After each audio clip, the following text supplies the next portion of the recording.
I don't really care how we got here so much. There is a lot of blame to go around. I do not see you guys as victims. You give as good as you get. Not a single one of us celebrated. Benny, not a single one of us celebrated Joe Biden's terminal cancer diagnosis. Now, I can show you a endless series of TikToks and celebration posts and T-shirts made celebrating this travesty. There is a fundamental difference of those who glorify death on the left, and it is demonic, it's sick, and it's dark, and it needs to be. All right, but it needs to be disavowed. Benny, I hear you. That's CNN's Chris Cuomo getting fact-checked in real time by Benny Johnson after trying to sell the tired both sides are to blame narrative after the fatal attack on Charlie Kirk. Johnson points out that it's lazy, dishonest, and designed to whitewash the reality of this tragedy. Welcome to Nerk News. I'm Nerkish, and it looks like the establishment media wasted no time spinning Charlie Kirk's attack into another both sides talking point. Because if they admit the truth, then their whole game collapses. So instead, they pivot, equivocate, and pretend conservatives are just as guilty. But as Benny Johnson shows here, that gaslighting doesn't last long. There is a lot of anger. There is a lot of exaggeration. It is all hate for profit on the fringe of this battling binary political system.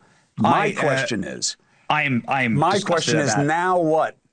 Charlie Kirk has never advocated. Charlie Kirk has never advocated violence ever. Charlie Kirk was only a nonviolent, peaceful debater. He went into places where he knew he was hated in order to engage. I agree. Kindly and humanly that with people. He was not about violence. For you to say that it's the same thing. Oh, hold on. It's not, Chris. Hold on. I'm not talking about it with Charlie. Benny, don't play games with me. I'm giving you latitude because you deserve it, because this was your friend, and this is scary, and it hurts, and it could have just as easily been you. The dehumanization is wrong. It's wrong. And there's no question, but Benny, you'll never be able to chew me out, Chris, because I'll never dehumanize. Benny, if I hear that Joe Biden gets a terminal cancer diagnosis, I'll say a prayer for him. I'll say that I hope he lives the rest of his days painless.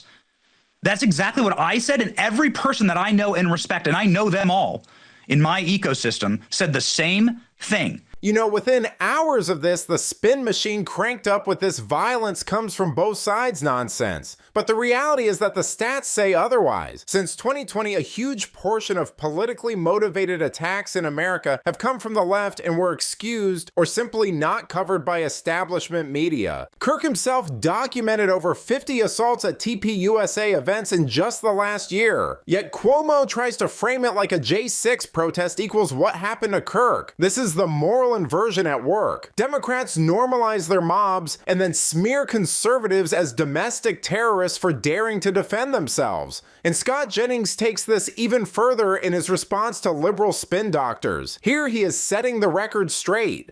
People come along to lecture conservatives about toning down the rhetoric and this and that, whether it happens on the left or whether it happens on the right, and no matter who the victims are, somehow we're always told that it's conservatives who are the problem and that they need to tone down the rhetoric. Meanwhile, you have people like Senator Chris Murphy from Connecticut, who the day before Charlie was shot, in an interview said that we're at war and you have to be able to do whatever you need to do to win the war. You had Tim Walz the other day telling a crowd that he was hoping to wake up one day to news that Donald Trump had died. You had Seth Moulton, a congressman from Massachusetts, on TV this morning lecturing conservatives that they're the real problem.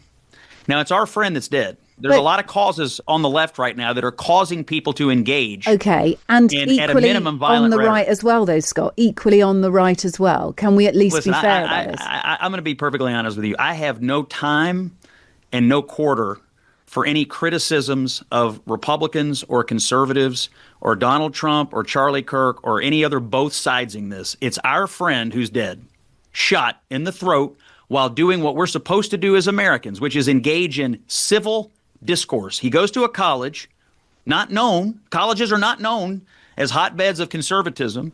He goes to a college to engage in civil discourse, and now he's dead because that's what he did. So I really don't have any time for both sidesing this today. It's our friend that's dead because he was doing what you're supposed to do as an American.